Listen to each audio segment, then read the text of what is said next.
When I was 25 years old, I got addicted to prescription pain medication.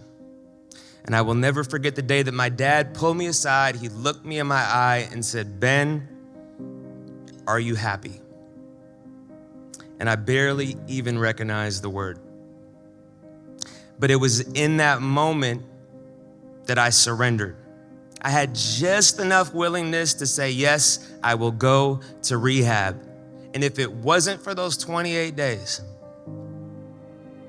that treatment center, those counselors, I would not be here on this stage or period.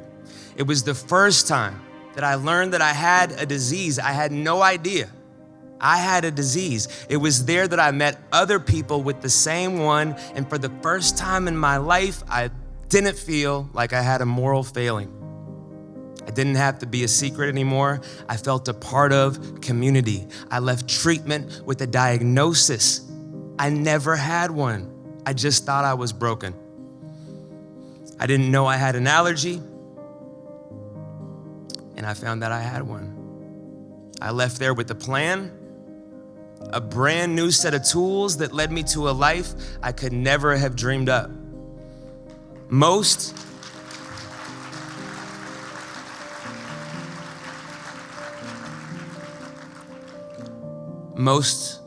aren't so fortunate. When I was 21, I was going to Evergreen State College, and they had a program called Gateways that I became a part of. With Gateways, I worked with incarcerated youth at our state's maximum security juvenile detention facility, Green Hill. I would bring in beats, recording equipment, and would help facilitate writing workshops and record. It was there that I met an 18-year-old named Jamil Webb. We called him Twin. He had been in and out of the system since he was a boy. He was from around 27th and Union in the CD and was one of the countless youth that had been locked up and institutionalized by selling the same thing that Uncle Ike's is selling right now. I was immediately drawn to Twin. He was charismatic, he was smart, he was handsome, he was personal, he was charming, he had that je ne sais quoi about him. He was also a really talented rapper, and I saw massive potential in Twin. We became close friends. For the next 18 years, Twin and I would go back and forth, keeping in touch. He'd come over, record at my spot. I wouldn't hear from him for a year, maybe two. Find out he was locked up. Finally, at the age of 30, he got sentenced to 7 years, fed time, and got out last year. I was so happy to hear that he was out. When he was locked up, he developed a passion for history and politics and wanted to start a podcast. He had this undertone in his voice that I recognized with other friends that had done long bids in prison, and it was that tone of fear. The fear, and it wasn't the fear of going back to prison.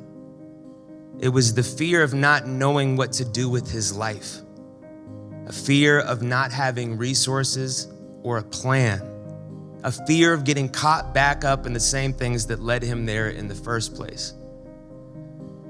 So you don't get that tool set incarcerated. It's not what incarceration is for. It's not to give you new tools.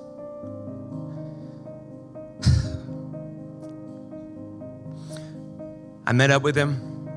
I got him some recording equipment for his podcast, lent him a car, offered to show up in any way that I could.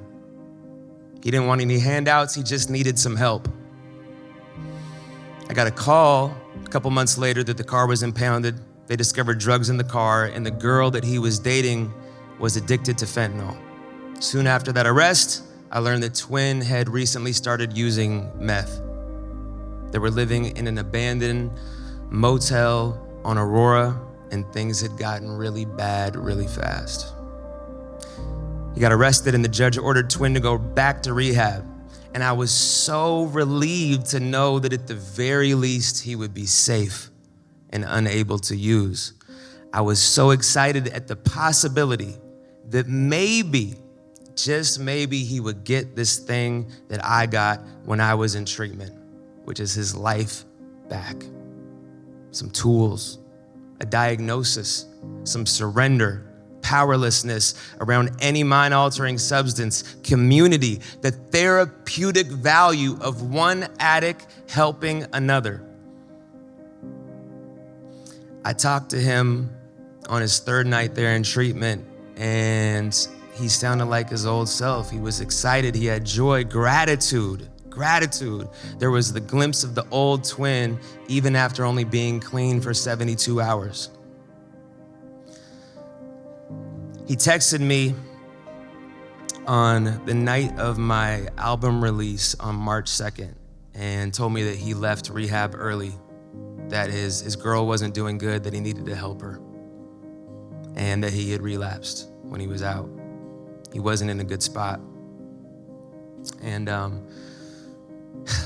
couple days later, he texted me again and was like, dude, I'm not good right now. And I'm like, okay, I'm back. We'll figure it out. Get back into treatment, and I'll drive you out there. He said, I can't go back to treatment right now. You have to wait 30 days before you can go back if you leave early. And I had to think of a plan. I'm doing an easy street signing. I'm with my family. Sunday, I'm like, okay, I'll get to this Monday. I'll figure this out Monday, what we're gonna do. Maybe I'll get him to the rehab that I went to. We'll figure it out. And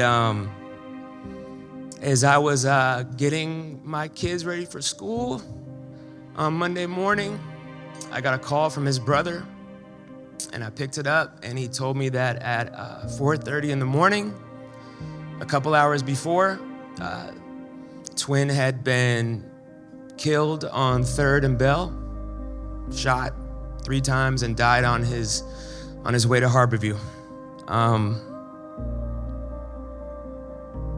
And the devastation that I felt then has not left the last 3-something weeks. I'm tired. I'm really tired of getting phone calls from family members, from Kevin's sister, from Jaden's mom, from Twin's brother, to countless other phone calls saying that the person that they love was taken out by this disease. And the reason why I'm up here is to support you, but it's bigger than you. And you know that, and that's why. Because I can't help but think that what if Twin, when he hit me and he couldn't go back to rehab, 30 days, what if he had access to one of these urgent care crisis clinics